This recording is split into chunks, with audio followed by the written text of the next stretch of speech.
Hey there, and welcome to this explainer. Listen, if you've ever found yourself totally stressed out trying to prep food for a summer get-together, you are in exactly the right place.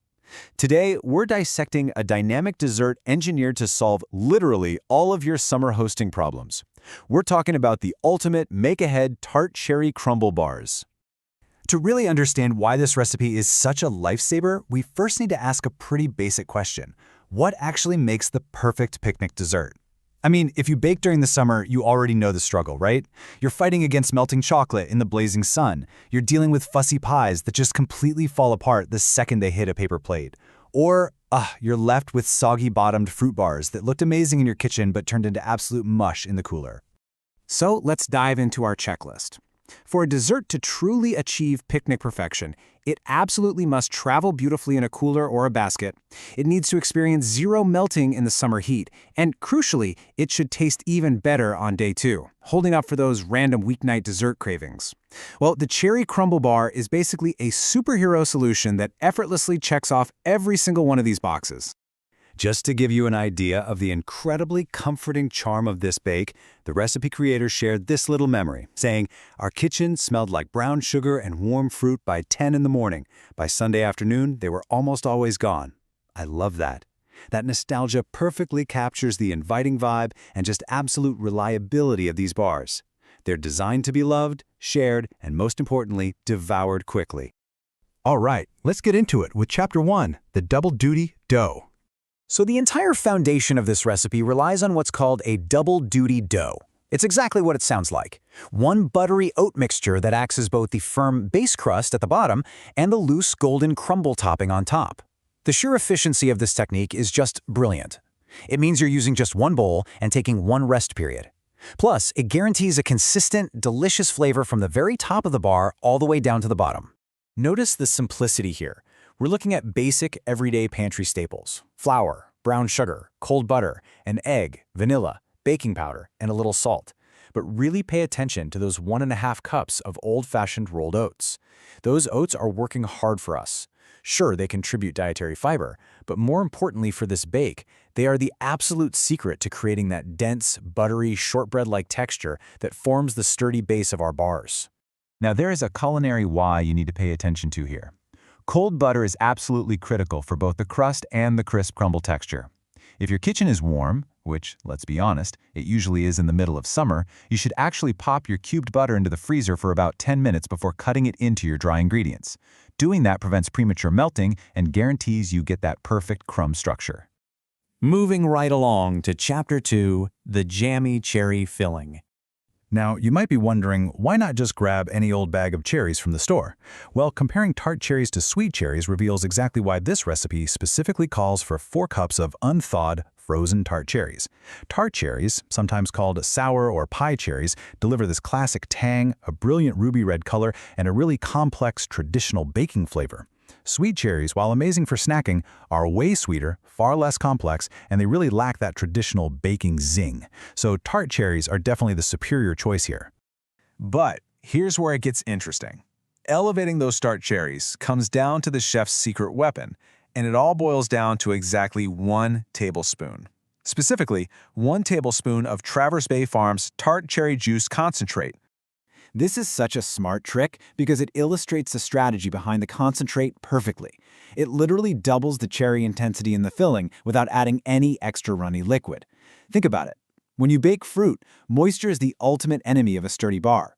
The concentrate boosts that deep fruit flavor, making it taste like you packed in way more cherries, while ensuring the filling stays perfectly glossy and jammy, never soggy. To quickly round out the rest of the filling, we've got a supporting cast of 2/3 of a cup of sugar, 3 tablespoons of cornstarch to thicken things up, a splash of vanilla, and a pinch of salt.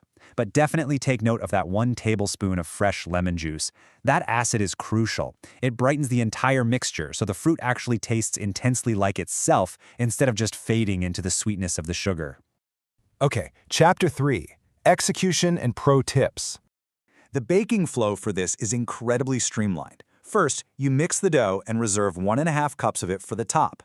Second, you par bake the remaining dough in your 9x13 pan for about 12 to 15 minutes. While that's doing its thing, step 3 is cooking your cherry filling on the stove until it gets nice and jammy. That takes about 6 to 8 minutes. Finally, step 4, you spread that warm cherry filling over the par-baked crust, sprinkle the reserved topping over it, and bake for 28 to 35 minutes. One major tip here though, when you add that topping, let it fall in loose clumps. Do not pack it down. Scattering those loose clumps is what creates that gorgeously crisp crumble. If we map out the time investment, you'll see it takes a total of 1 hour and 30 minutes. You're looking at 20 minutes of prep, 40 to 50 minutes of oven time, and 30 minutes of cool time, which actually pivots us directly into the single most critical rule of the entire recipe. Listen to me on this one. The cooling phase is absolutely non-negotiable. Patience is paramount here. If you try to slice these bars while they are warm, you are going to end up with a runny filling pouring out everywhere. Trust me. However, if you let them cool completely in the pan for 30 minutes and then chill them in the fridge for an hour, that cool then chill process yields beautifully clean, perfectly sliceable squares. 24 distinct portions, to be exact. And to actually get those 24 perfect squares out of the pan, you need this genius mechanical hack.